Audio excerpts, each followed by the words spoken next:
Space expedition has changed my perspective towards people. Looking down at the Earth, we could not see borders or people with different nationalities. It was then that realization dawned on us that all of us are a group of human beings and citizens of the universe. That's a quote from Sunita Williams. She's an American astronaut and a United States Navy officer. And if you're unfamiliar with Sunita Williams, check her out. She holds some incredible records around number of spacewalks and most time spent in space. Welcome to The Modern Creative Woman, exploring the art and science of creativity. I am your hostess and creativity expert, Dr. Amy Backos. Let's get started.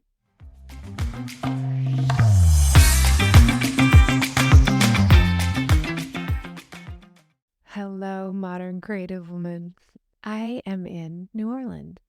I'm on a 4-day retreat with my coach, and I'm really excited to see what will transpire.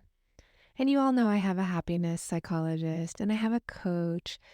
I really want to be the best I can to show up for my family, the people I work with, and of course for you. And it is the month of gratitude. Inside the Modern Creative Woman membership, we're working on appreciating ourselves and then extending that compassion and appreciation to others. It'll be talking about gratitude in this deep and rich kind of way. And I'll also be covering it all month long on the podcast and on every Friday Instagram Live. But before we take a deep dive into the topic of perspective, I really want to talk just a little bit about gratitude and why we need it right now as it directly relates to creating a more peaceful world. The way I see gratitude, it's an action we can take to affirm that there is good in the world. We can have thoughts about it and actions about it. And we feel differently when we recognize that so much of the goodness that we appreciate comes from outside of us, from the people we love, places we love to go, art, animals, books, beauty, nature, spirituality, music, so much more. Gratitude brings, I think, a sense of peace. And I really do believe that we're contributing to a more peaceful world when we bring our undivided attention to gratitude. If you want to be more mindful, try gratitude. If you want to have peace inside you and in your home, gratitude. You want to have a little more empathy for yourself and for others? Do you want to get closer to the people that you care about? Check and check. It's gratitude. Gratitude also helps us know really what's most important to us, and it helps us choose actions that are peaceful. And I've really been contemplating how I can make a contribution to peace right now in the world. And I thought about it as, how can I use the tools that I already have? And I always admire, and I point out to my son when we see people using whatever it is that they have to be able to give to others in their words and their actions, and they do it in a way that only they can do.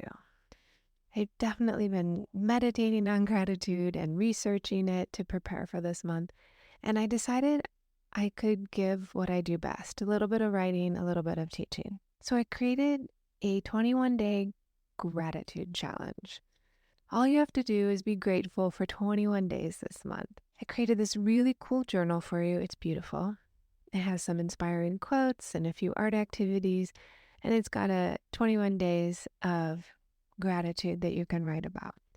And it's my sincere hope that a 21-day gratitude challenge can contribute a little more to the peace and from a place of gratitude, we really can continue to work towards peace. When we feel settled, we can choose actions that are towards peace. So if you're interested, you can consider this challenge as your commitment to embark on a path of gratitude and appreciation and really start to focus on your own way of being to create a more peaceful world. I think the challenge will bring you some awareness about how much good there really is in you and your family and your community and in the world. And I picked 21 days because some research said that's kind of a minimum number that you need to create a new habit.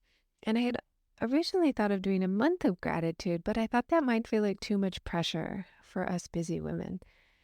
So I knocked it down to 21 days. That means you don't have to do every single day. And you can do them all in a row. You can spread them out over the month. And listen, it's free. You don't have to sign up for anything. You don't have to give me your email or do anything except for download your free copy of the 21-day gratitude challenge journal. And it just asks you about your gratitude, your inspiration. It also invites you to appreciate someone that day. Really let somebody know how much you appreciate them.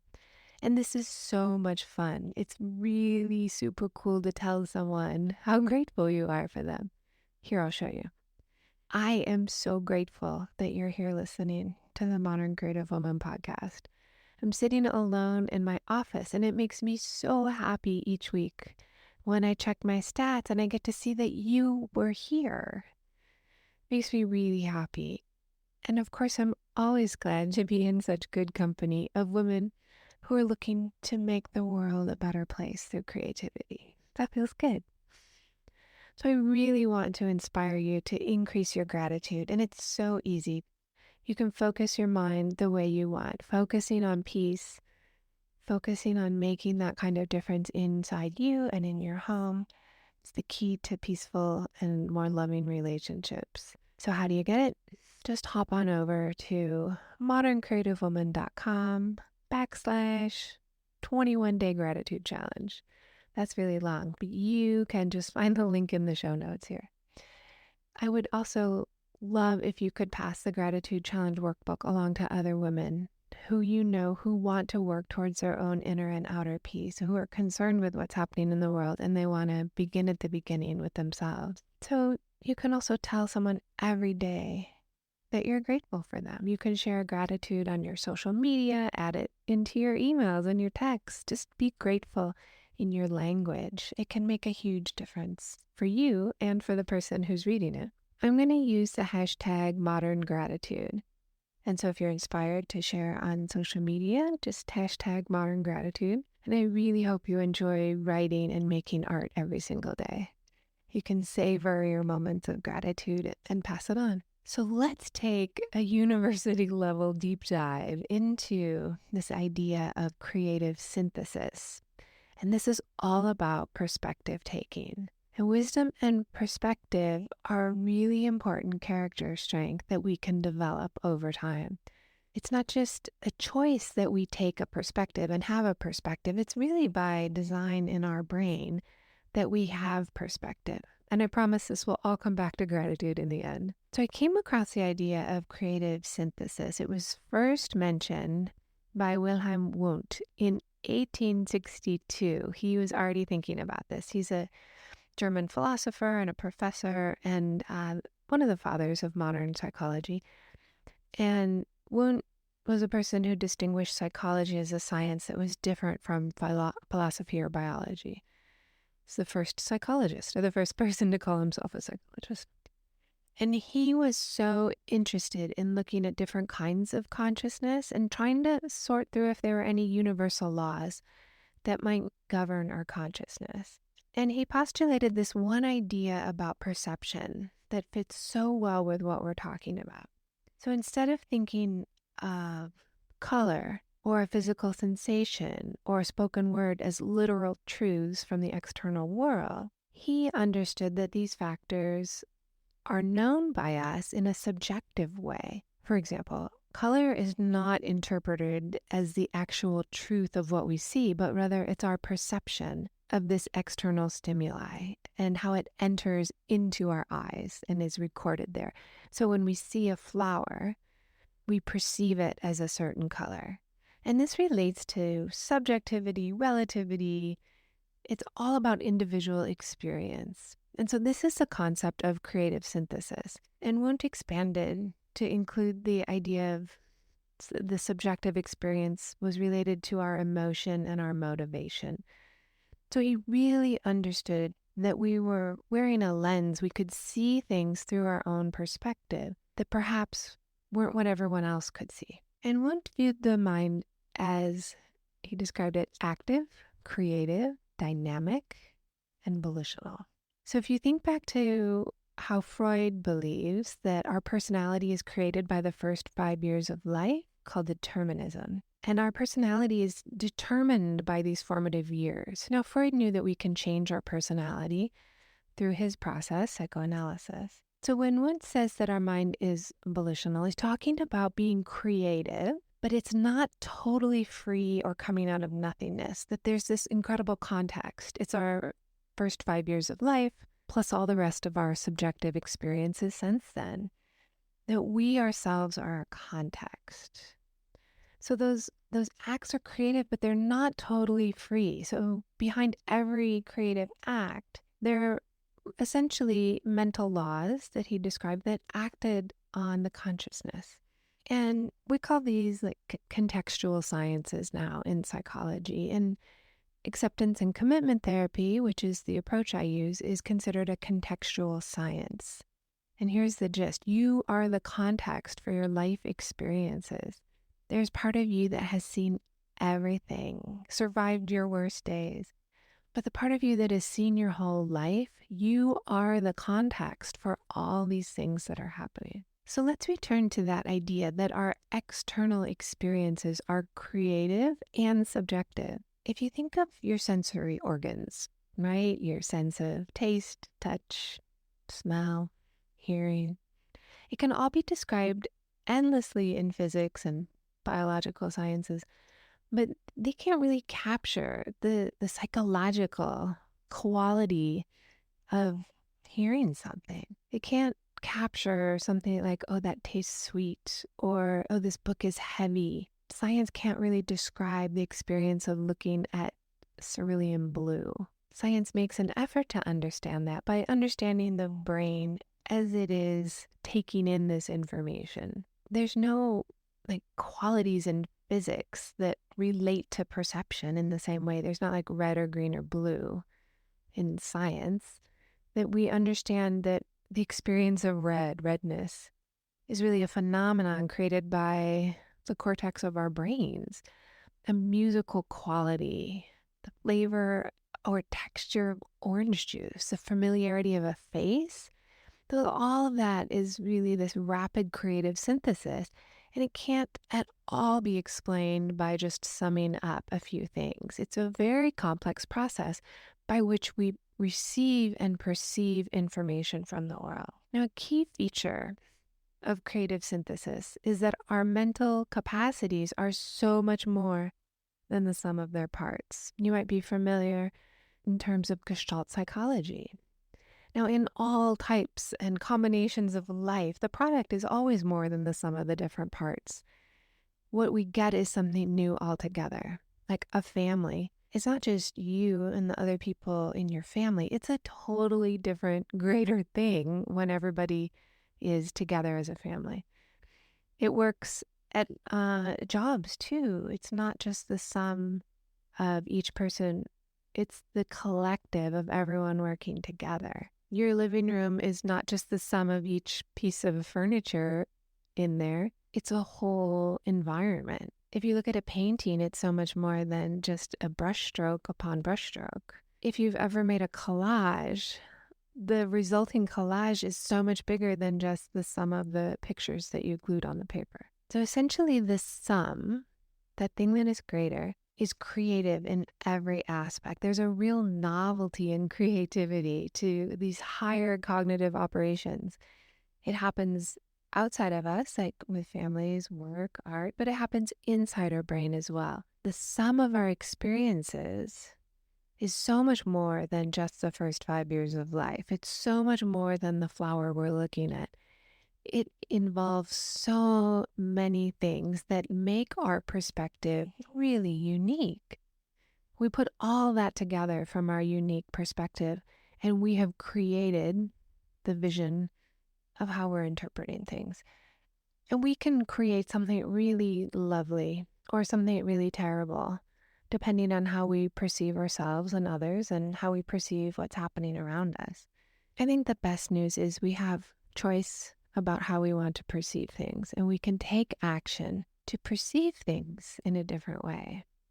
Once we come to grips with knowing that it's all subjective and we get to decide how we want to interpret it, then we're ready to engage in much more creative synthesis. Oh, that was a whole university lecture today.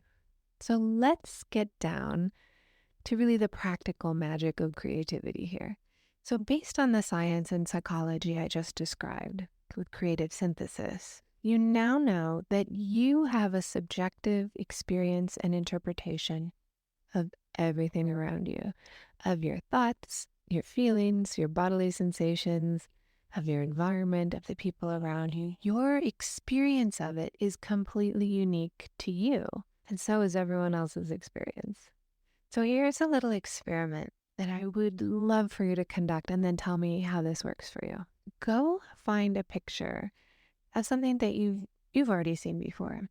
Ideally, it could just be art on your wall. Maybe it's kind of a famous picture at a museum that you've seen lots of times before. It could be that you go for a walk outside in a familiar place. You could even find like a family picture. I want you to really look at this picture or this place.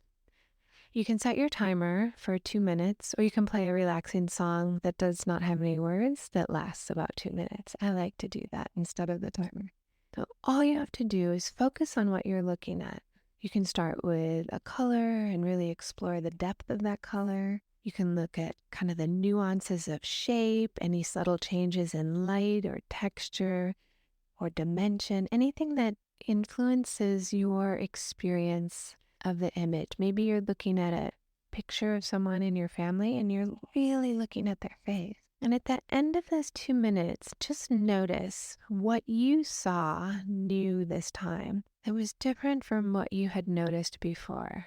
This kind of looking is really healing and it's so relaxing. And it leads me to one of my favorite affirmations that I'm always telling myself. The more I look, the more I see. Now, it requires a little bit of humility to admit that we don't all have the information that lets us know about something completely. We don't have all the information in the world, and our first look is usually insufficient in capturing the whole picture. And to live a creative life, I believe we really have to be open to new ways of thinking and fresh ways of interacting with others, especially people from whom we are different. We can certainly gain perspective from reading, traveling, making art, talking to different people, learning something new. I think one of the significant values of working with a professional therapist or learning from someone trained in perspective who can give us perspective on how we see things is that it allows our brain to shift and take in a different way of looking, perhaps some new information. And the more we're open to the idea that perception is subjective, the more we're able to unpack the things that might be holding us back or weighing us down and choose a fresh perspective. I do think the practical magic of everyday creativity has to involve recognizing our experiences are subjective, that everyone experiences the world so differently and they create different thoughts and feelings in response to that perception. I love to think of it as our own lenses we have on our fancy sunglasses. We can take them off and try on a different pair and see things from a different perspective. Just like having an opinion doesn't mean the opinion is true. Having a perception doesn't mean that it's true. It just means that that's what we're experiencing in the moment. And in acceptance and commitment therapy, this is called cognitive diffusion. Seeing a thought, an opinion, is what it is. It's just a thought. It's our brain firing. It's not about truth. And that knowledge really requires us to have perspective. In fact, research shows that the more we know, kind of the more humble we become because we recognize how little we really do know. If we just know a little bit about something, we think we've got it. But once we start to dive in and see all the possibilities of a subject or an idea or of history, we recognize there's lots of perspectives. So the more we know, it's often the less confident we feel in our knowledge. So being open to practical creativity means being okay with being wrong, with not having all the answers, being open to having our minds changed, being willing to continue learning. And it can be really uncomfortable for a lot of people to feel as if they don't know or they don't have the right answer. And a lot of cultures really value having the right answer. A lot of people personally feel that they want to have the right answer. And sometimes we all get defensive about what we don't know. So here's where gratitude comes in. Research shows that we have more empathy when we practice gratitude. Empathy is a huge part of making peace in the world, inside ourselves and outside of us. When we have empathy, we can imagine the best in someone, including ourselves. This was a long way around of inviting you to take perspective on gratitude with me this month. I do hope you join the 21-day gratitude challenge and that you share it with other women who want to feel better and more peaceful. So now that you know about how subjective our experiences really are, and the good news that you can shift your perspective towards gratitude, what will you create? Click on the link in the show notes for your free 21-day gratitude challenge journal and join me in a month of gratitude. Do come find me on The Modern Creative Woman. You can find me on Instagram, Facebook, Pinterest at Dr. Amy Backos. And if you like what you're hearing on the podcast, join me on Instagram every Friday at noon Pacific time, and we'll keep the conversation going. Have a wonderful week, and I cannot wait to talk with you in the next episode about the art and science of your creativity. I'll see you next time.